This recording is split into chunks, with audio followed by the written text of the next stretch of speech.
We started with the Valiant's Travel Club, really. Yeah, I think we're all okay. Well, should we talk about the supporters club to start with then? I mean, how did you get involved with them? How did I get in? With the supporters club, you joined the club. I got involved with the supporters club through the lottery. Mm-hmm. That was when I come out of the forces in 1957, and that's when I first started supporting Charlton as I always followed them when I was in the forces abroad. It's their first season back in the second division, wasn't it? Yeah. I actually saw the last match at the Valley when they was in the first division. That was the first time I actually saw Charlton live, although I'd always followed them in the paper abroad when I was in the forces. And can I ask, were you local? Were you born around these parts? No, I'm a bit of a wanderer actually. I was born in the East End of London, and I was evacuated during the war to Somerset, which is now Avon. I'm a Bristolian myself. So. Yeah, and from there I joined the forces, which I'd done. I was a regular. I'd done 7 years, and I got married and come back, married a girl from Bromley, and they lived in Bromley then, and I've lived there ever since. Yeah, so Charlton links.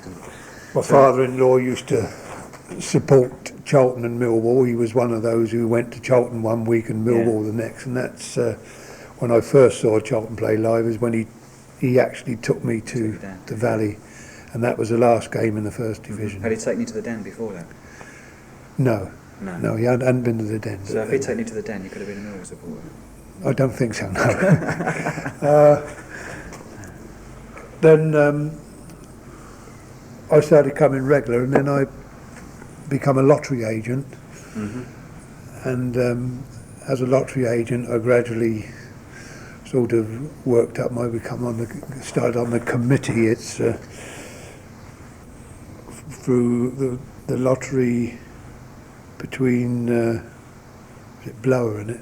Chappies at West Ham now, and then if the lottery nearly died, and Mr. Boswell, who is now the supporters club president, he sort of rallied all us committee members round, and we kept it going until Tom Enifer took over.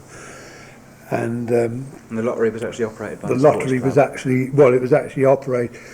In the meantime, the Valiant's Travel Club was formed, which we'd done the coach travel. That would have been what? Was that late 50s? No, that would have been early 60s. Yeah. I should say early 60s. And I was on the committee of that, and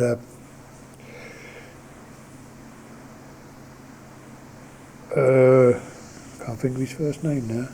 Audrey Allen's husband. Do you know his first name? I don't know. No, I don't. He was involved in it with Mike. I'm bugger for names again. Try not to worry about names. I mean, maybe they'll come back a bit later. Yeah. He worked for National. This other chap. Yeah. He worked for National, so he was right on. And him and Audrey Annan's husband, they run it with us on the committee. And eventually, Audrey Annan's husband, he died, and I become more involved in it. Yeah. And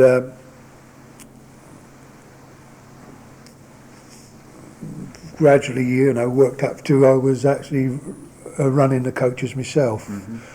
And you were using then. Which coach company were you using? We was using National in those days. So Lewis's sort of more or less... Lewis's only run a service coach. It was actually a service coach that they ran. It was nothing to do with the supporters club at all. They got nothing out of it. This is the reason why we actually run these, took it over ourselves, because we thought that if there was any profit to be made on coach travel, it should go to the club. Yeah. And at that time, train travel was being run separately. The coaches was being run separately, and there was all these little organisations. Mm-hmm. And Mr. Boswell got us all together one night in the Valley Club here, and we had a meeting to make one umbrella of the whole lot. Yeah. And that it was the actual formation of the Supporters Club as it is today. So what happened to the Supporters Club that was in existence in, say, in the 30s? I mean, they used to have their quarters at the Warren, didn't they? Yes, so Church don't Lane. really know the history of the Supporters Club and back in those times. Yeah. If you know Jack Linsdale? No, I don't know. No. No, I say he might be able to enlighten you more on that. Who's he? He was the chairman before me. Mm-hmm. He could enlighten you more probably there, because especially his wife, because she's followed Charlton all her life. You know, Yeah. so she's in her 60s now, and she's probably been a member of the Supporters Club all that time. Mm-hmm. That was under Mrs. Jones. Yeah, tell me. I mean, what do you know about Mrs. Jones? I mean, Not a lot. What sort of time, what sort of date are we talking about when you mention Mrs. Jones? Mrs. Jones, she packed up the time of, well, she's more, it was when Tom Ennifer was a commercial manager, and she was more or less voted out of office at an AGM, Supporters Club AGM, and a new, from then on, everything was brought under one umbrella, and a new Supporters Club was formed, as it is today. So what were the rival factions that were actually brought together? What names did they have? I don't know what the train called themselves those days. But yours was what? Valiance We was a Away? Valiance Travel. Valiance Travel, yeah.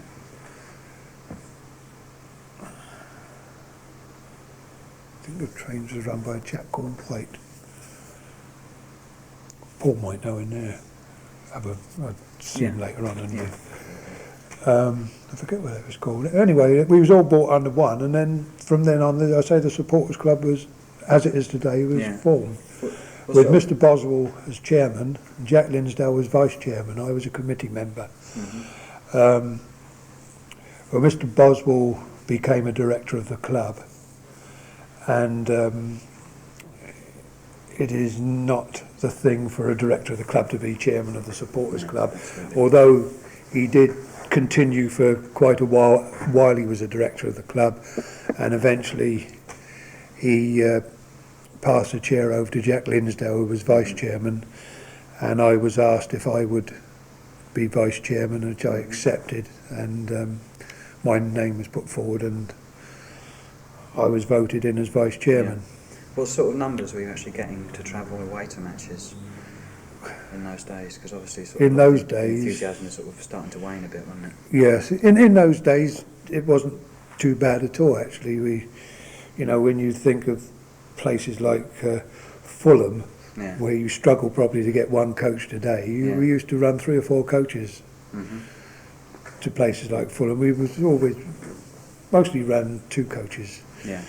We, during the days of the VTC, we had that Wolves game, which we ran 16 coaches ourselves, and the whole day I believe about 30 plus coaches went, and the whole lot was put in a lay-by, and they went into Wolverhampton in a convoy. It's quite good. It's a thing that stands out in your mind. Yeah. There is actually a picture of it somewhere, but do you know who's got that picture? I haven't got a clue who's got it. There was a picture of those coaches. Yeah, that would be very interesting to see that, because that's one of the things I've had doing my research. There's no problem actually coming up with pit team lineups and action shots. But it's getting the pictures of the crowds and the supporters. Yeah. No, I don't know where that picture went. I could ask Jack Linsdale if he knows where it went, or the chap I can't think of his name. So talking to him at West Ham too. And how do those sort of numbers? I mean, today you say it's probably difficult to fill up what one coach is. I mean, well, how things looked up with the over first few division, years? as we're now in the first division, of course, there's more interest because people haven't been to the grounds. Yeah, This is if you go to a new ground. that's right. Yeah, You know, we got Northampton coming up. yeah, People go to Northampton because they've never been to Northampton.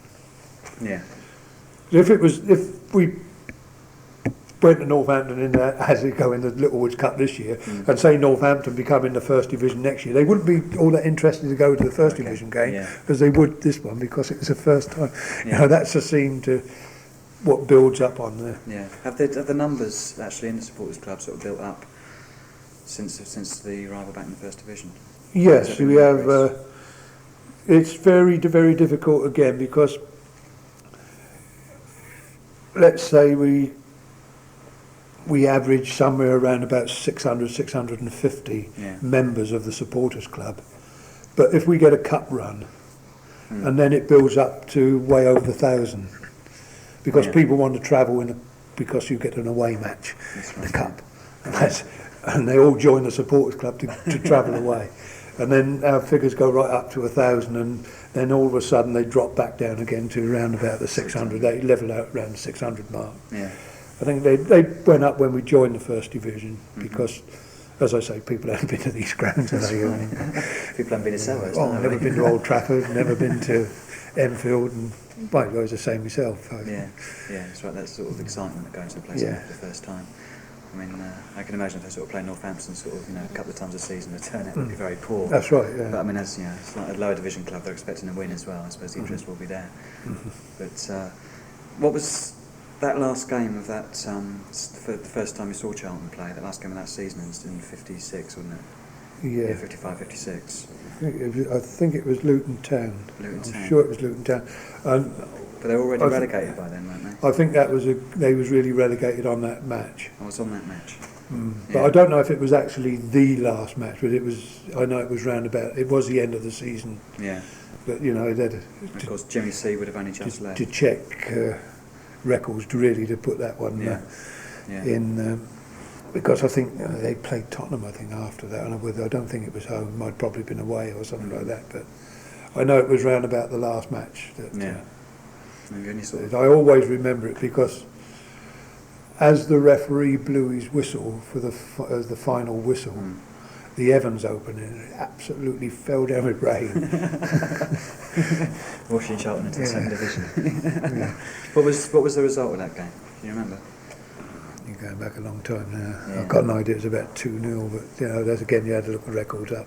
Yeah, because I asked that question because sometimes people have this impression of the first game they saw, and they have an idea of what the result was, which is stuck in their mind. Yeah. I mean, sometimes they can be totally wrong, but that's how they remember. It could have been 2-0, it could have been 3-0. I know they lost anyway. Yeah.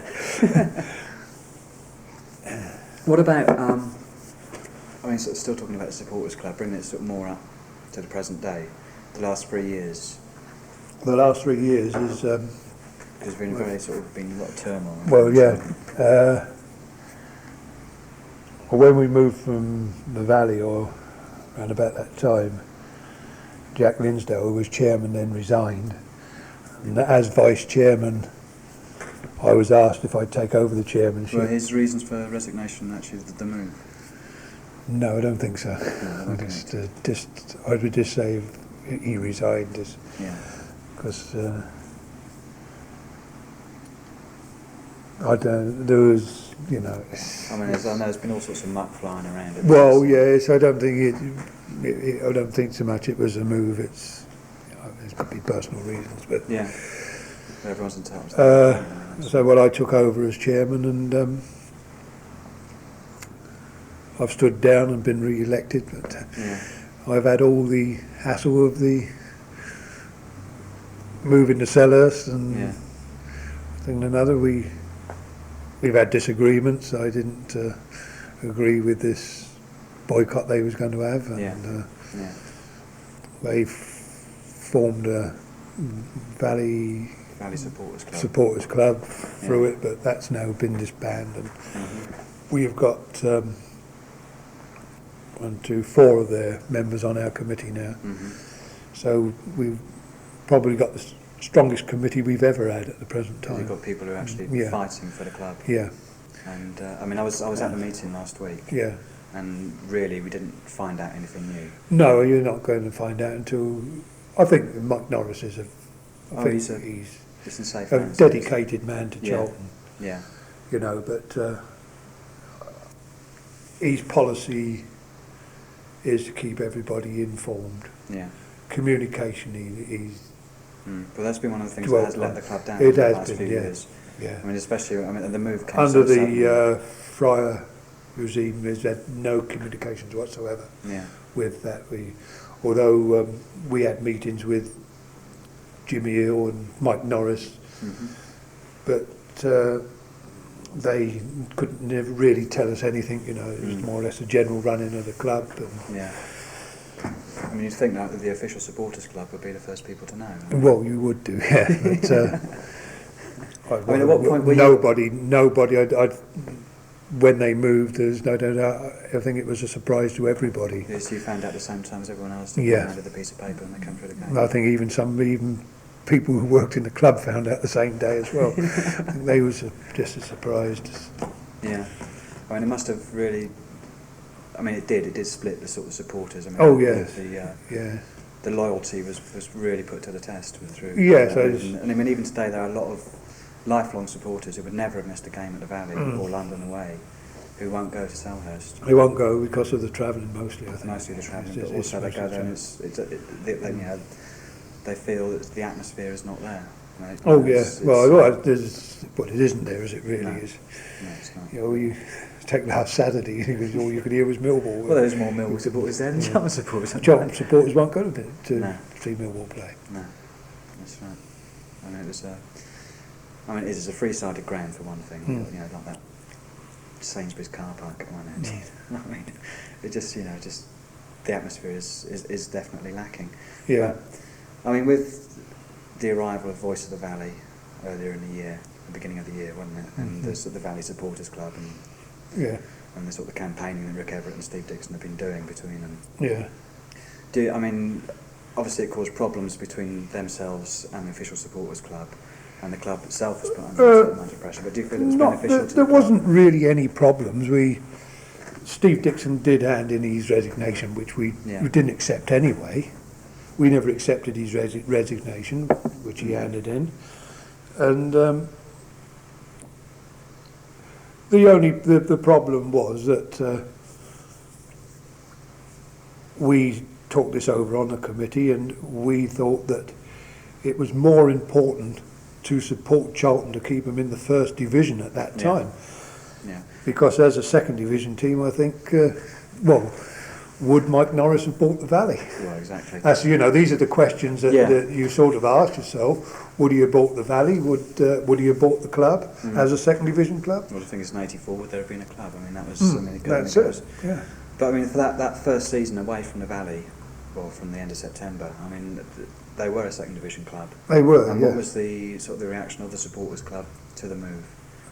Well, I think I think that everybody was numb, weren't they? Just like every supporter who was, what are we doing here, so to speak? Yeah. But I mean, did the supporters club make any have any representation with the club to actually find out what the situation was, the long term? Well, we tried. We'd had these meetings, but I think the people who we could meet was in the dark, same as everybody else. I think communications between the chairman and anybody else in the club was practically nil. Yeah. But now if we've had 2 meetings with Mike Norris already. Yeah. We had one in closed season with him, and we had one before the meeting last week. And as he said, he can't tell us what's confidential. Yeah. Which obviously if there are negotiations going on, it's in the club's own interest to keep this quiet. That's right. Whichever third party is involved, wherever, you don't want to put them off. But I mean, it was nice on Wednesday to see the various factions brought together Yeah. on one platform. I mean, you've got the one extreme with the Voices of Valley people, Yeah. through the supporters club to two of the directors and the local council as well, Dave Picton, and Yeah. the words of encouragement that were coming from him were Yes, it bodes well. Let's hope that something actually does happen. But would you? I mean, in the years, I mean, how long have you been associated with the supporters club now? About 20, 25, 30 years. Yeah, got to be now. Yeah. Yeah, I mean, would you well, say with various factions of the club, I've been involved. Yeah. I say, as I started off as a lottery agent, yeah, and then been involved more or less through those 30 years with the lottery, with the running of coaches, and then with the supporters club, which seems to be our main thing these days, is running these coaches to away matches. Yeah. We have tried having weekly social evening. When we was down at the Valley here, we used to have stones once a night across the way. I used to have darts, table tennis, etc., etc. But in the end, like everything else, it was only the committee who attended these things. Charlton's a very hard to get. You know, the support is way. It's very spread out. It's spread out. Yeah. You know, it's not like a community like, say, Shrewsbury, where there's one football team in a small town. That's right. And that is the centre. With Charlton, you're so spread out. You go right down into Kent, right down Chatham, that's right. Maidstone, right the way down West Wickham, that way round, and even the other side of the river. That's right. Here, sort of right the way. Yeah, it's such a spread out. They've done a survey, I think, over the last season, and they found that the majority of the support from Charlton comes from the Bexley Heath area. Yeah. And if you look into that again, the Bexley Heath area, you'll find that they have moved out of this area to Bexley Heath. Those are the people who used to live in the Charlton area, but they seem to have moved out to Bexley Heath. Yeah. So therefore, the Charlton as a centre is, everybody's got to travel that distance to come in, and well, they want for say a weekly event. You know, this is where we're, as a supporters club, we are struggling to do that, but. I mean, if we have a new stadium, we are hoping that we probably have our own premises. Well, that's right, if the club has a home. Yeah. And there's room there for the supporters club as well. Yeah. So there again, it's travelling again. You see, people, you can't expect a person to come up from Maidstone once a week to have a game of darts or something like that. Yeah, I mean, I take your point. I mean, it's very difficult to actually draw comparisons between the modern day and, say, before the war, what the sort of the level of support and success that the club enjoyed then, and the type of events that the supporters club actually then. I mean, before the war, it was probably, well, I think even before the war, they had a lot of support coming from Kent. Oh yeah, yeah. I mean, that was always one of the criticisms was the difficulty of travelling to the valley. You know, it was always one of the things that was cited, although in reality, while the trams... in those days, transport, you know, used to be pretty good, because they used to run double-decker buses from various places, and they all used to go down Ancronope Lane, and you'd get out there and come up. They used to run trains, telephone. Right, okay.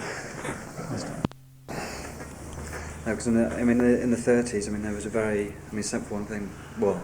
No, it was after the war. Sam Bartram was actually, he was either chairman or president of the supporters club. Yeah, and Stuart Leary. Stuart Leary as well. He was president, and that was under Mrs. Jones's. What sort of association do the players and the playing staff and the supporters club have now? I mean, the relationship is quite good between the players and the supporters club. Do they attend functions if... They attend functions, yes. You do it through the manager, of course. And they attend, especially the Player of the Year dance. They normally get at least a 90% turnout. Yeah, yeah. As Christmas We normally have a Christmas function which the players attend. Mind you, it's the same with the players because they live distances away too. That's right. I mean, yeah. There's not many of them actually in the first team now that played at the Valley. No. There's only a handful of them. Only Al Reedy and John Humphreys, Steve Gritt, a couple of others maybe, no more than that. And those, apart from Steve Gritt, the remainder only played for what, half a season? Yeah, hardly anything so. So in actual fact, there's, well, of course, Robert Lee. Yeah. He was apprentice here Yeah, at the Valley. local lad, yeah. Probably Stuart as well. Yeah. He's about, what, he's not all that much younger than Lee, is he? Early 20s, isn't he? 22, 23. Yeah, he's about round about the same, I think. Yeah, yeah. They've done their apprenticeship in it here at the Valley, but most of the first division signings, let's say, had no connection with the Valley. No connection with the Valley. No. But there's one thing you must say, that the club has kept everything this side. You know, buying a training ground at Eltham. Yeah, that's an important And when you go through the players, they all live in and around this area. You know, they're not actually in Charlton, but in the more or less in the area where the supporters live, if you like to put it that way. Yeah. Yeah, I mean that's an important thing. Yeah.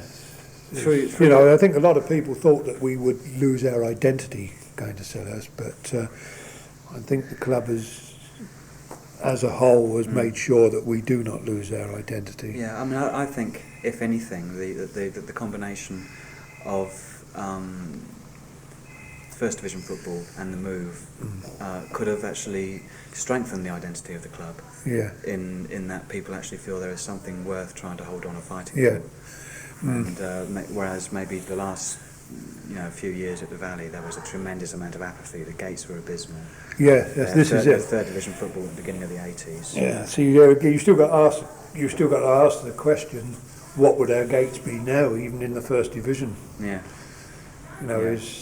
It's hypothetical because it is because in the meantime you've had so much publicity and all that. That's right. Of it. I think you'd always get the big gates for your Manchester Uniteds and your Liverpools, but when you come down to your Oxfords and your Norwiches and teams like that, it seems as though that teams who have big away followings, you get the big gate. Right. But the teams with the small away followings, like Charlton itself, you think.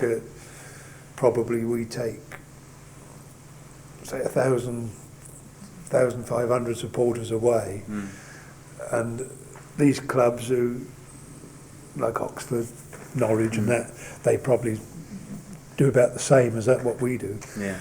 And that's not putting a gate of when you get 5,000 Charlton supporters, it only makes it 6.5, doesn't it? I mean, the thing is also when you've got the Liverpools and the Manchester Uniteds, wherever they go in the country, they've got their local supporters. That's right. They've got their own supporters clubs in every. See the team once a year. Every major town, there's a Manchester United or a Liverpool or Leeds United supporters club. Yeah, that's right. You know, even in London here, we're in the Quiz League, and we play all these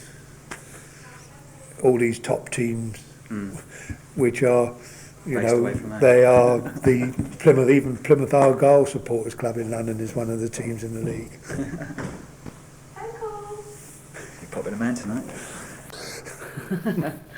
But as a supporter of the team, let's talk about the things that happened on the field.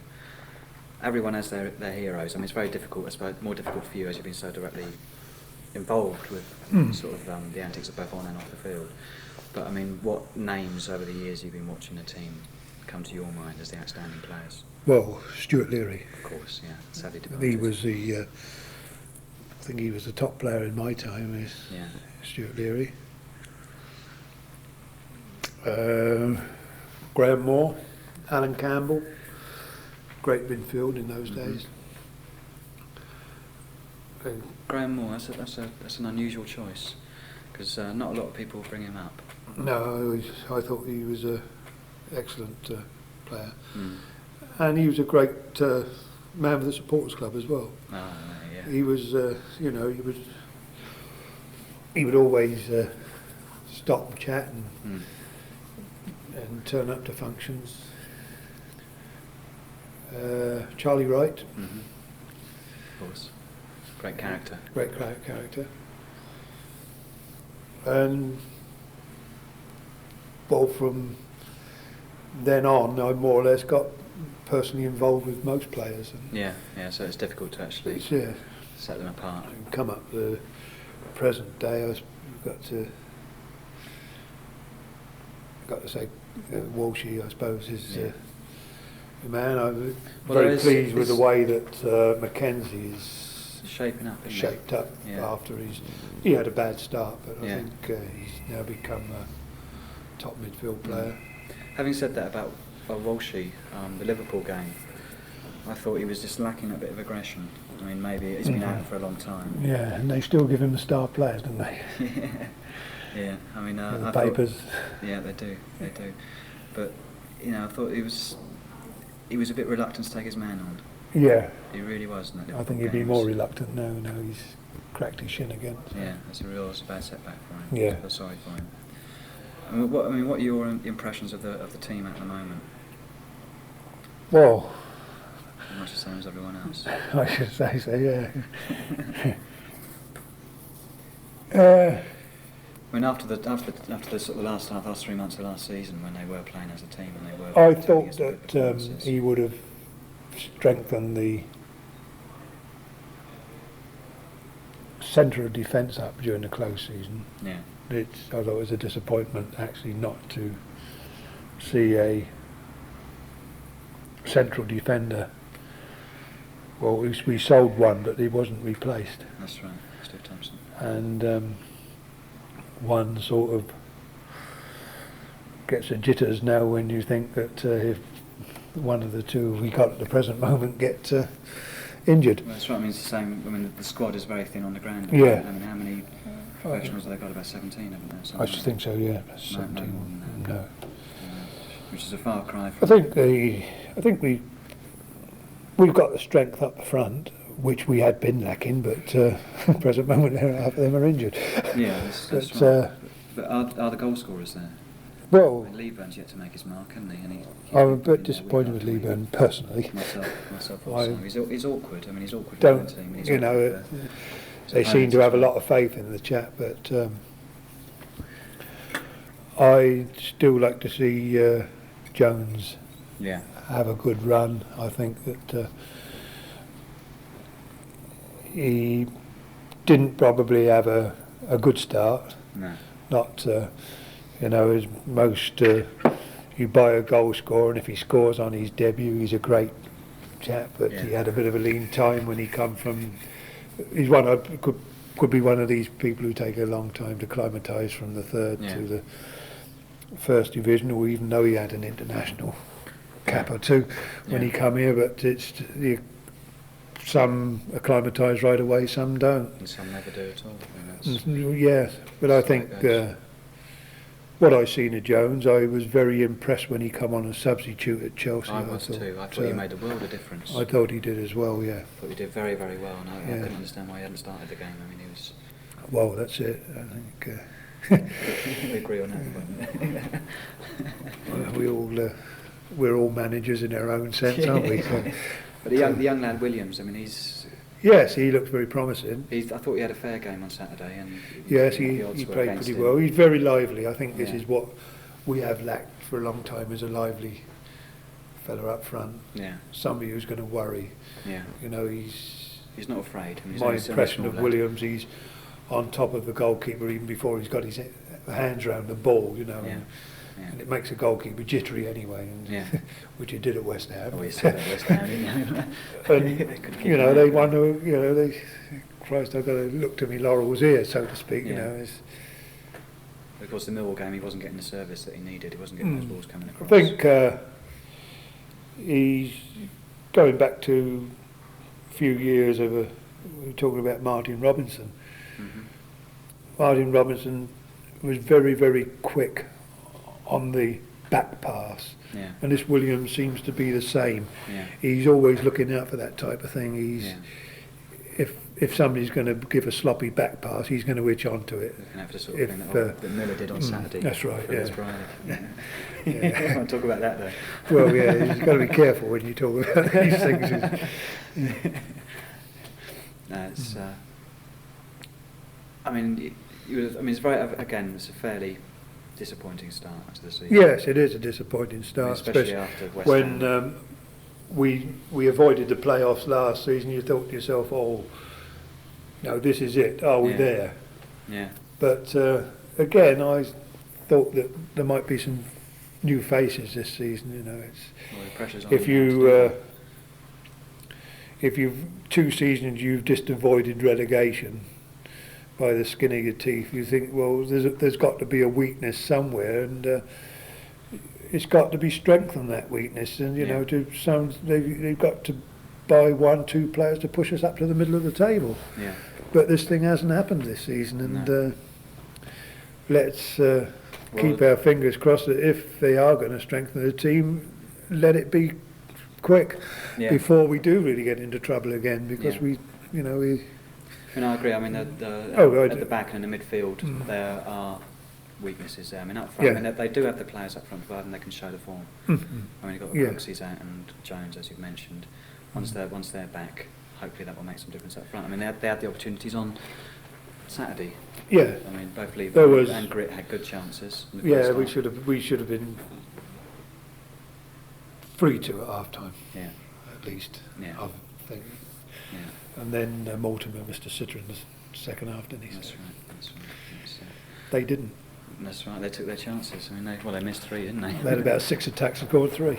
Was that one off the bar, wasn't it? That lands on the line. By the time that went in, well, it almost went in. I thought, I just can't take any more of this.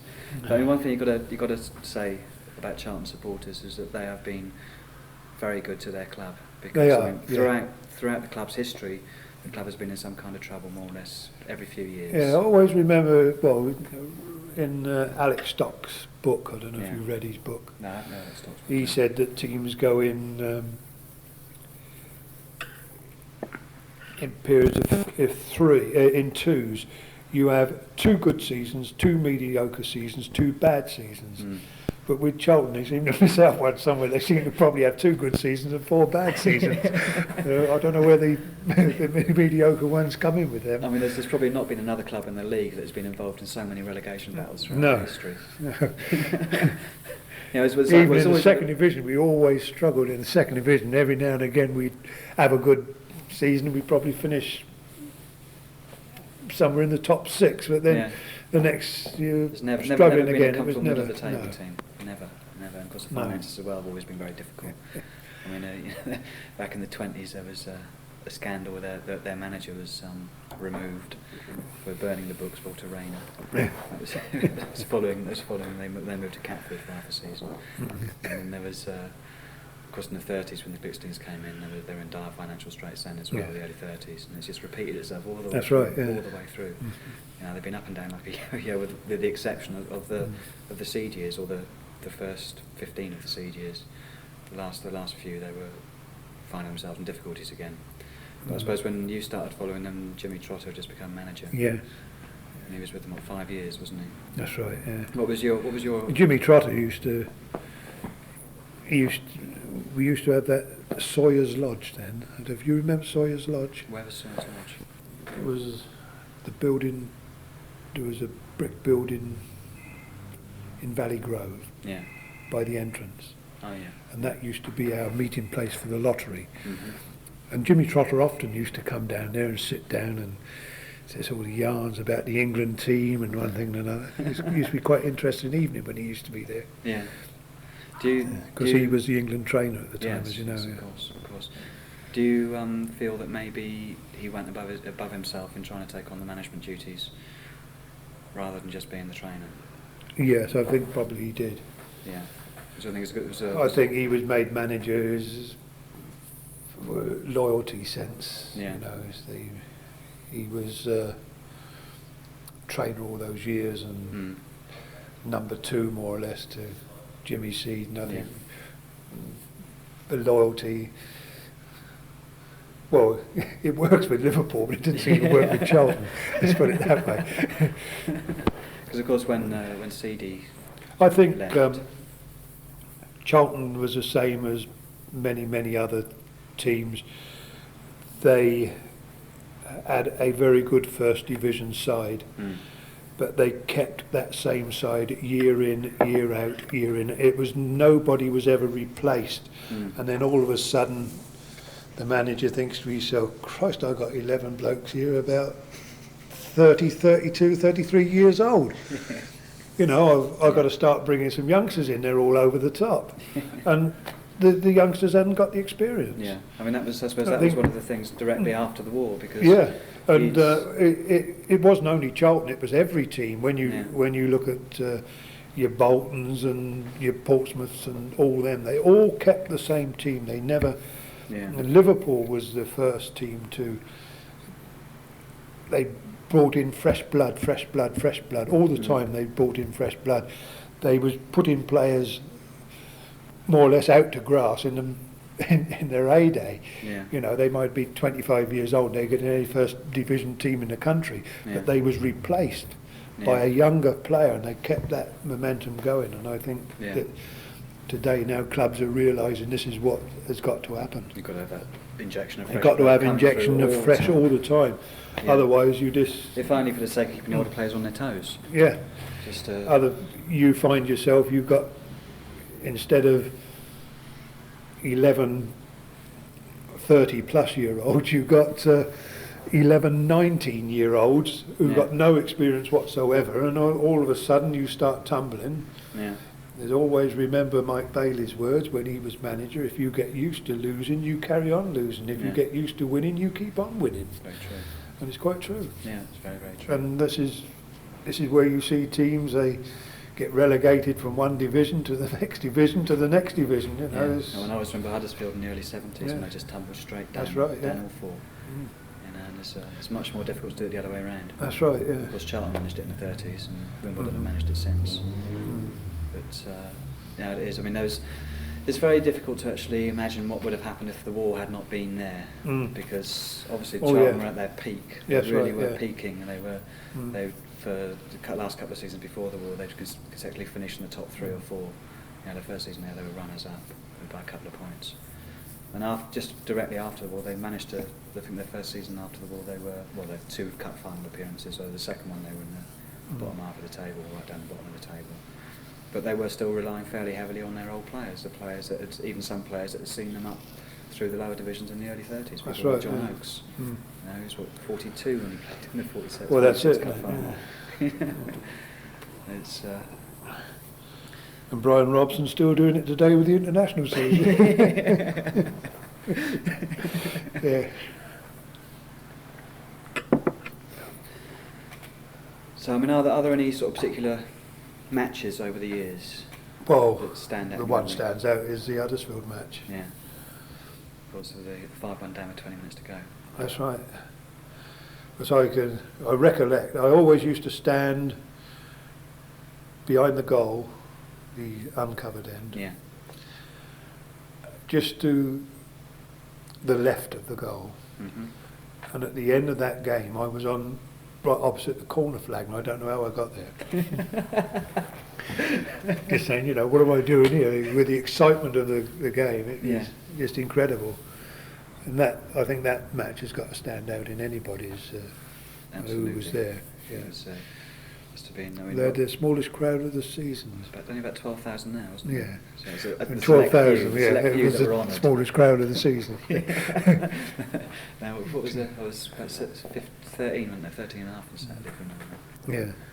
She thought they'd beaten it well, anyway. Yeah. But I mean, what was as that match, the Huddersfield match was going on? I mean, as it started out, and Charlton was slipping further and further behind. Yeah, we lost Derek Upton. Yeah. And Bill McGarry had a free role for Huddersfield. Yeah. And he was really causing trouble. But you know, it's just What happened to change it? I mean, can you remember if there was any sort of particular incident? Well, they just kept plugging away, and that was it. It was, you know, it was, Johnny Summers couldn't put a foot wrong, so to speak. Everything he struck hit the back of the net. He was scoring with his wrong foot as well, wasn't he? Yes, that's right. Yeah, which was unusual. And Buck Ryan got the first and the last. The winner. Mm-hmm. Must have been. Well, yes, you know, the score line itself it went 5-1, 5-2, 5-3, 5-4, 5-5, 6-5, 6-6, 7-6. It was just. And that was most of that was in the last. And the last 20 minutes. Goals in the last 20 minutes apart from the first one. I mean, there's one chap who took his father to see that match. His father hadn't been. His father was getting on by then, and his father hadn't seen a match for about a year or so. But he was been a child support ever since he can remember. You know, from the word dot. And so anyway, he managed to convince him to go along to that match, just go and see Charlton at one more time. Mm-hmm. And it turned out to be the last match his father ever saw before he died. But he said at the end, the poor old boy was like, leaning on the railings. Couldn't get his breath. He had to sit down for about half an hour after the match just to recover. I remember watching a match against Portsmouth. I believe the score was about 5-1 on that match. Can't recollect what the score was. It was a high-scoring match, and it poured a rain the whole match. We stood out in the open and never even realised it was raining until we walked up the road and sat in the car and thought, Christ, I'm soaked to the skin. I never realised it until we actually sat in the car, you know. And the chap who was with me, he said, exactly the same thing.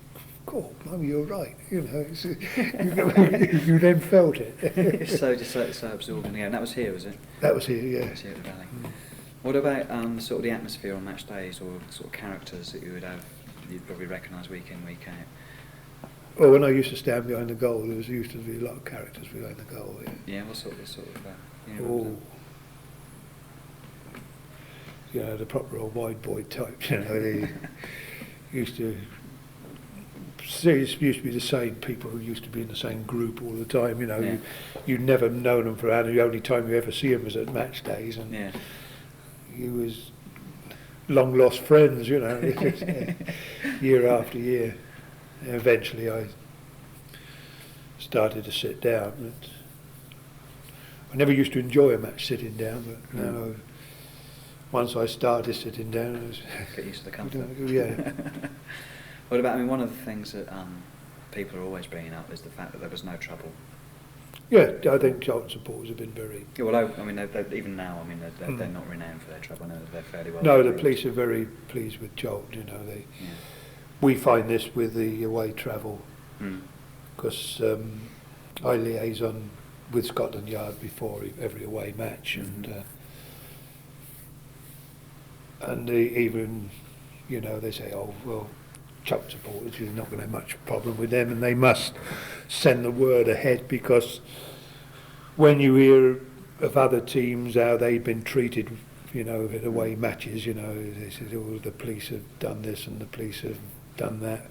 When we get there, okay, we at times when they herd you together and sort of march you through the streets, but some of these places, you know, the police presence is very, very thin on the ground and very friendly. Even places like Leeds, you know, and we've been there.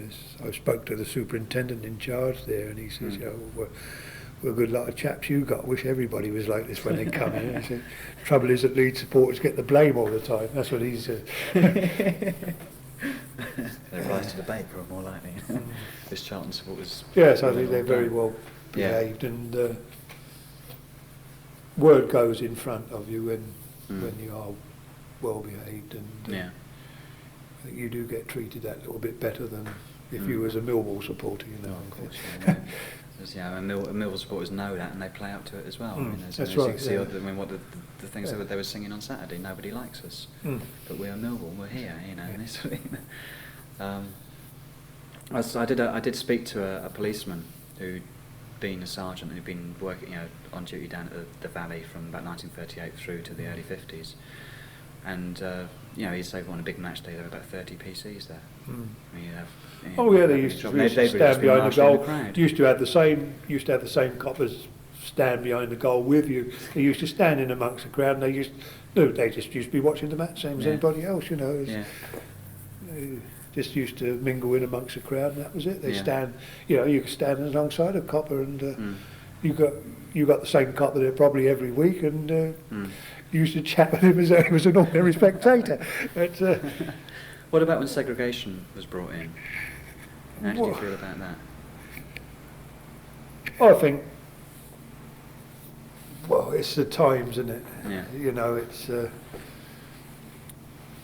I think the older supporter doesn't like it so much because, you know, I've been down in the valley here when we've played Millwall, and you've all been mixed up there, and okay, you've gone at each other hammer and tongs during the game verbally. Yeah. But after the game, you've walked out together. He's either offered you a lift home, or you've offered him a lift home, and you know, that's it. That's it, yeah. Because one of the things that Carlisle, I find today, is like this. When you go to Carlisle before the game, they're very, very friendly. They're very hostile during the game. Yeah. Half time, they're back to their friendliness. They're hostile again in the second half, and you know, it's shake hands and see you next year at the end of the game. Yeah. Whether you lost or won or drew, whatever it is, you know. And that's something really hope to see you again. There's the lovely story in the cup run '47 when they played Newcastle. When they played Newcastle and beat them 4-0. And prior to the game, the Newcastle supporters had stayed because Newcastle were hotly tipped, and also the Charlton team had all been down with food poisoning. And a load of Newcastle supporters staged Charlton's funeral with a coffin and everything, you know, and those paraded round the pitch before the game. And after the game, they were like handing over their colours, you know, handing over their hats and their favours, and shaking Charlton supporters' hands, saying "best of luck at Wembley." Yeah. You know, and that's how it should be. I mean, it's just. Oh yes. Yeah. And I mean, I personally believe the majority of supporters still are like that. There is a lot. You know, we do get letters. Yeah. Now from, especially with Middlesbrough and Newcastle, and you still got the good supporters up there. And yeah. Well, people wishing the club luck. Wishing the club luck, and even run down their own supporters, you know, who cause trouble. Like when Colin Walsh broke his leg up there. Yeah. You know, you had a hostile mob in that corner, and you did get Newcastle supporters writing down and apologising for them, and wishing Colin Walsh recovery. It's very touching when that sort of thing happens. That's very nice. Well, I mean, that's about it. Time I went anyway. Yeah. Well, thanks very much for your time.